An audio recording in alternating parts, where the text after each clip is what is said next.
આજનો ઓડિયો આપના શરણે સમર્પિત કરું છું. આપ સૌની શુભેચ્છા અમારા પર બની રહે તેવી અભ્યર્થના સહ. જય શ્રીમદ નારાયણ. શ્રીમદ ભગવદ્ ગીતા પરમેશ્વરનું જ્ઞાન નામનો 7મો અધ્યાય, શ્લોક 20.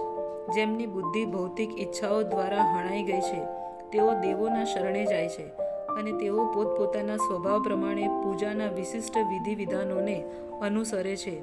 જેઓ બધા ભૌતિક સંસર્ગ દોષમાંથી મુક્ત થયા છે તેઓ પરમેશ્વરનું શરણ લે છે અને તેમની ભક્તિમય સેવામાં નિમગ્ન થઈ જાય છે.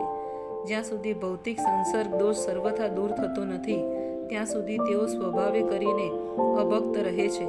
પરંતુ જેઓ ભૌતિક ઈચ્છાઓ હોવા છતાં ભગવાનનો આશ્રય લે છે તેઓ બહિરંગ પ્રકૃતિથી એટલા આકૃષ્ટ થતા નથી, કારણ કે તેઓ સાચા લક્ષ્યને માર્ગે હોવાથી જલ્દીથી સઘળી ભૌતિક વાસનાઓમાંથી મુક્ત થઈ જાય છે. શ્રીમદ ભાગવતમમાં ભલામણ કરવામાં આવી છે કે મનુષ્ય ભૌતિક કામનાઓથી રહિત હોય કે કામનાયુક્ત હોય અથવા ભૌતિક સંસર્ગ દોગમાંથી મુક્ત પામવા ઈચ્છતો હોય તેણે સર્વ પરિસ્થિતિઓમાં વાસુદેવના શરણે જવું જોઈએ અને તેમની પૂજા કરવી જોઈએ.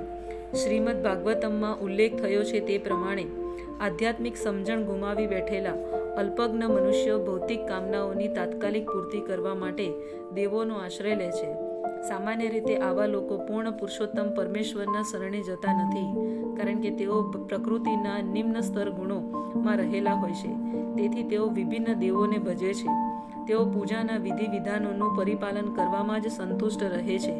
દેવોને પૂજનારા ક્ષુલ્લજ ઈચ્છાઓથી પ્રેરાય છે અને સર્વોપરી લક્ષ્ય સુધી કેવી રીતે પહોંચી શકાય તે તેઓ જાણતા નથી. પરંતુ ભગવાનનો ભક્ત કદાપી પથભ્રષ્ટ થતો નથી. વૈદિક સાહિત્યમાં વિભિન્ન ઉદ્દેશ માટે ભિન્ન ભિન્ન દેવોના પૂજનનું વિધાન થયું છે.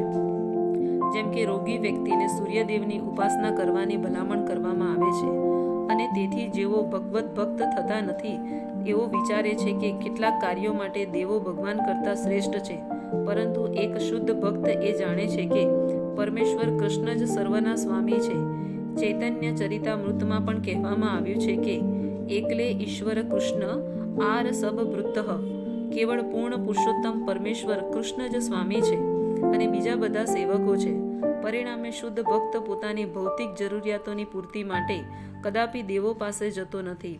તે તો પરમેશ્વરના આરાધે રહે છે અને તેઓ જે કંઈ આપે છે તેનાથી જ સંતુષ્ટ રહે છે. જય શ્રીમદ નારાયણ.